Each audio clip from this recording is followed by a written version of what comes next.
और अब बात बाबा की। अंबरनाथ में बाबा बागेश्वर के दिव्य दरबार में एक मुस्लिम शख्स भी पहुंचा और बाबा के हिंदू राष्ट्र के मुहिम के साथ जुड़ गया। बाबू शेख नाम का ये शख्स बाबा बागेश्वर के मुरीद हो गया। आखिर क्या है ये पूरी कहानी और क्या वजह रही है, देखिए।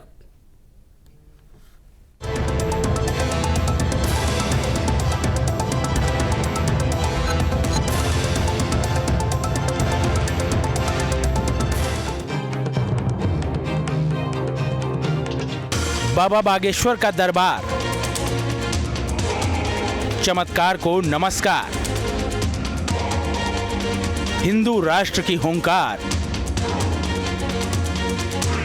मुस्लिम शख्स ने की जय जयकार। मेरा पाल मत खोलिए, मैं बहुत गरीब इंसान हूं, आपसे मैंने पहचान लिया।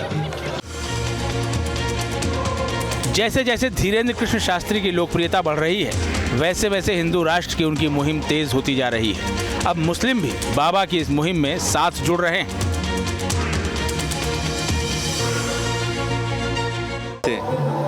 हम तो महाराष्ट्र में ही रहते हैं। उन्होंने थोड़ी बोला है कि भाई हिंदू राष्ट्र में जो मुस्लिम चले जाओ और मुस्लिम मत रहो, ऐसा थोड़ी है। ये हिंदू राष्ट्र होना चाहिए और उसमें तो हम रह रहे हैं, उससे कोई दिक्कत नहीं है। अंबरनाथ के रहने वाले बाबू शेख हिंदू राष्ट्र का नारा क्यों बुलंद कर रहे हैं, इसे जानना भी दिलचस्प है। बाबू शेख लाखों श्रद्धालुओं की तरह बाबा के दरबार में आए थे। यहाँ जब धीरेन्द्र कृष्ण शास्त्री ने उनके मन की बात उनके बिना बताए जान ली, तो वो बाबा बागेश्वर के मुरीद हो गए।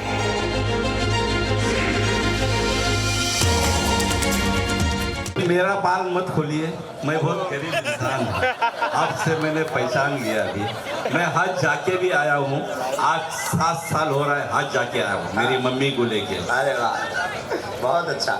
लेकिन आपका पर्चा ना खोले, आप भी कम नहीं हो।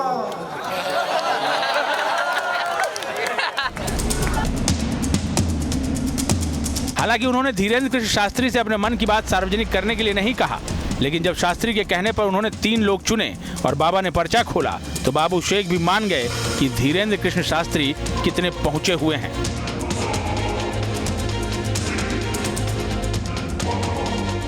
देखिए, इस कार्यक्रम में जब मैं आया तो मैं दिल में यही सोचता था कि मैं सबकी मन की बात जानते हैं, और इसी हिसाब से मैं 2 दिन से उनके पीछे आगे पीछे घूम रहा था। तो हमारे जो साहब जी बैठे थे, ड्राइवर साहब, उनसे मैं बोल ही रहा था कि सबको बुलाते हैं, अपना नंबर कब लगेगा? तो बोला आएगा, टेंशन नहीं लेना। उतने में आवाज़ आई गई, बोले बाबू खान जी आप उठिए और जो मन की बात आप वो बोल रहे हो वो मैं आप बताऊंगा। तो मैं बोला साहब जी आपने तो मेरी पूरी मन की बात सुन ली है। अब उसी से मैंने जान लिया कि उनको हर बात की उनको एक कनेक्शन है, वो हकीकत है। ठाणे के अंबरनाथ में बाबा बागेश्वर के दरबार का आज आखिरी दिन है। इसमें धीरेन्द्र कृष्ण शास्त्री लगातार हिंदू राष्ट्र का नारा बुलंद कर रहे हैं। हिंदुओं को अगर सुरक्षित रहना है, हिंदुओं को अगर संरक्षित रहना है, सनातन को और आगे तक बढ़ाना है, तो हिंदू राष्ट्र की घोषणा करवाएंगे, नहीं तो साधु तो अपना काम करता हुआ चला जा रहा है।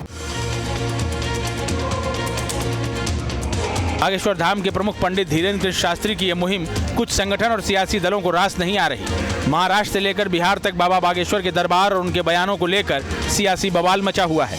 महाराष्ट्र के बाद बिहार की राजधानी पटना में बाबा बागेश्वर का दिव्य दरबार लगने वाला है। बाबा 12 मई को पटना पहुंचेंगे।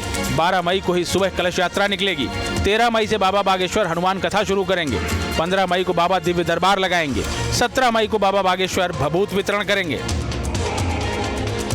जैसे ही बाबा के पटना पहुंचने की बात आरजेडी के कानों तक पहुंची, आरजेडी नेता तेज प्रताप भड़क गए और बाबा को बेनकाब करने की धमकी देने लगे। तो क्या कार्यक्रम होगा?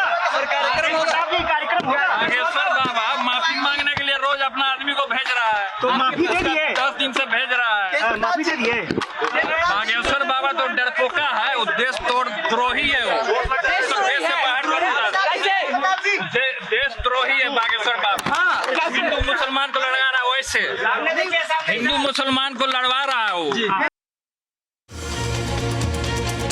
बिहार में आरजेडी नेता और मंत्री तेज प्रताप ने बाबा का विरोध करने का ऐलान किया है, लेकिन बाबा के साथ बाबू शेख जैसे मुस्लिमों का समर्थन ये बता रहा है कि बाबा का मिशन रोकना अब मुमकिन नहीं है। Team news nation.